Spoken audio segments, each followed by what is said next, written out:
A few salads would be great. Salads and some water, maybe? Yeah, that'd be great. Kirk ordered lunch. He ordered salads, and you'll see this was a mistake in a moment. Right at the beginning, the ape began sucking our tracks, and I thought, well, he's got a taste for them, so look at him trying to steer me out. I was trying to put it in his mouth to keep him happy. Then he seemed happy to eat them. They're very tasteful.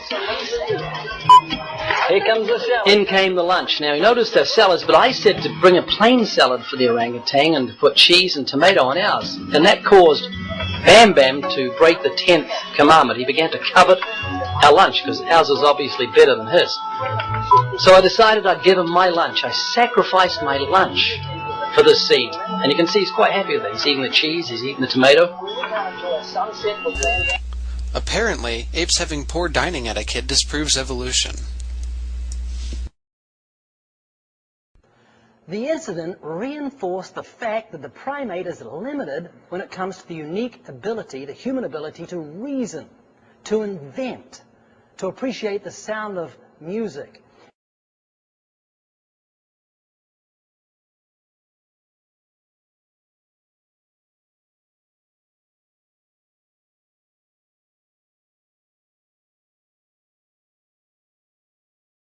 You see, you don't get orangutans forming themselves into an orchestra.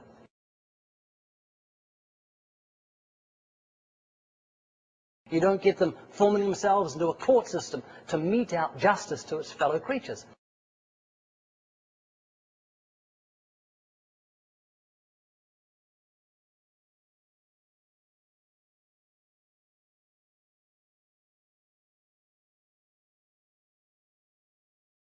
This isn't because he's a prehistoric man who is less evolved than us.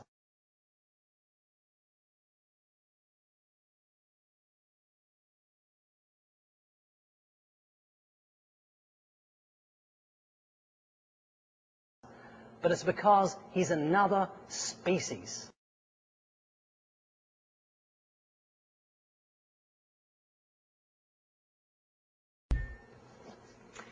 The revered father of evolution, the man who really made the theory popular, is Charles Darwin.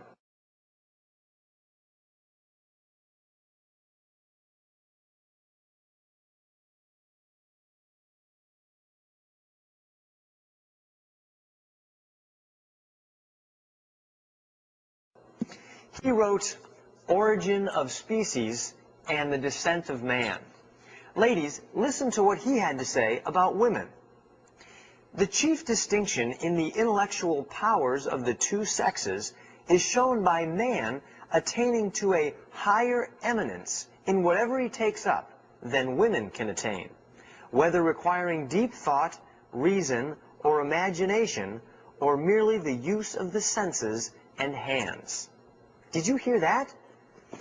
He's saying that man has evolved to a higher eminence over women in basically anything he decides to do, whether it requires reason, imagination, or deep thought.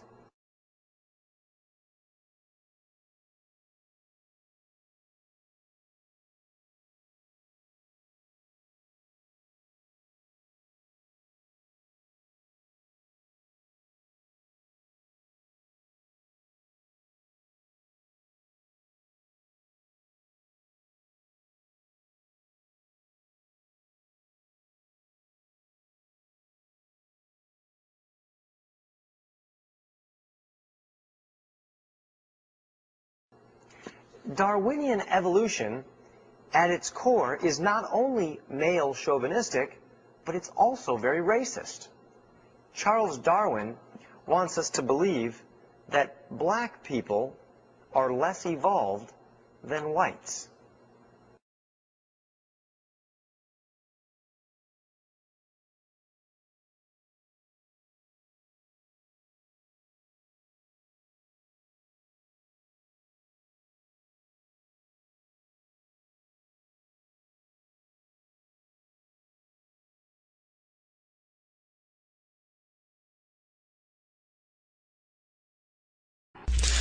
There are quite a few fundamental problems with what Cameron is saying right now.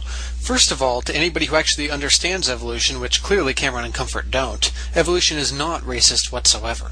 Second of all, why don't we take a look for comparison of the racism that's seen in the Bible? And keep in mind, this is coming from a Christian, but that doesn't change the fact that it is objectively there. For example, let's take a look at 1 Corinthians 14:34-35. Let your women keep silence in the churches, for it is not permitted unto them to speak, for they are commanded to be under obedience. And if they will learn anything, let them ask their husbands at home, for it is a shame for women to speak in the church. That actually sounds pretty sexist to me. We could go down to Leviticus 12:2-12:5, where basically it says that a woman is unclean for 7 days if she gives birth to a male child, but she's unclean from 14 to 66 days if she gives birth to a female child. Or any of the many other places in the Old Testament where it goes on to say, there's even actually one verse where it claims to say that it's after a battle, saying go on and kill the babies and rape the women. Now the irony and the hypocrisy of the situation is that evolution says absolutely nothing about sexism, yet however the literalistic point of view in the Bible that they're promoting absolutely does at its core. Now ladies and gentlemen, a quote mine is what happens when you take a quote completely out of context to convey a meaning which supports your agenda and which is completely conflicted by which the author originally meant. For example, in the last video I gave you the quote by Stephen Jay Gould when he was talking about the fossil record. Cameron and Comfort completely lied about what he said and ignored his clarifications to suit their own agenda. Now, this next basic string of videos is essentially them going on and quote mining most scientists, and keep in mind, take a look at the dates at which they lived regarding evolution. If we can't convince you of how unscientific the theory of evolution is, perhaps these following experts can.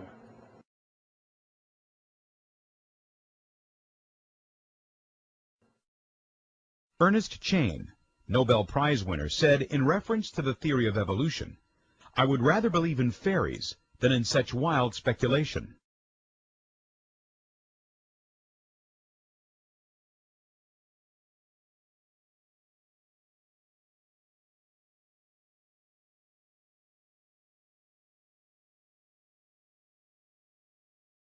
Sir Arthur Keith, the physical anthropologist and anatomist who wrote the foreword to Darwin's Origin of the Species 100th Anniversary Edition, said, "Evolution is unproved and unprovable.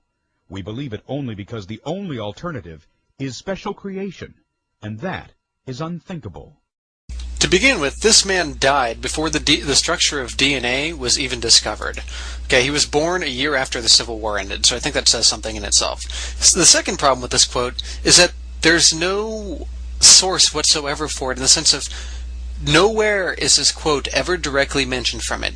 If you take a look on Amazon or anywhere, you will never find a trace of it, of him ever even uttering it. The only place it will ever show up is on creationist websites, which I think is very telling. Lastly, about the being attributed to him in the foreword of the 100th anniversary edition of Origin of Species, he died in 1955. The 100th anniversary was written in 1959. So I don't know exactly how he wrote the foreword 4 years after he died and included this, because it's definitely not there.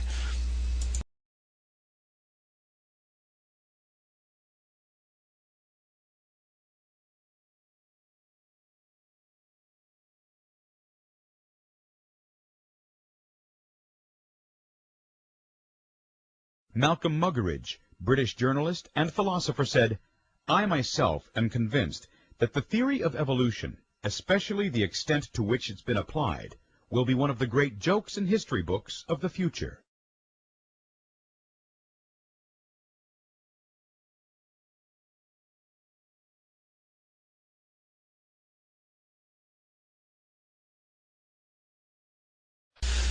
To begin with, Malcolm Muggeridge was born in 1903. Second of all, he's not exactly a biologist whatsoever. He's a journalist and a philosopher. So his opinion on biological matters is relatively moot.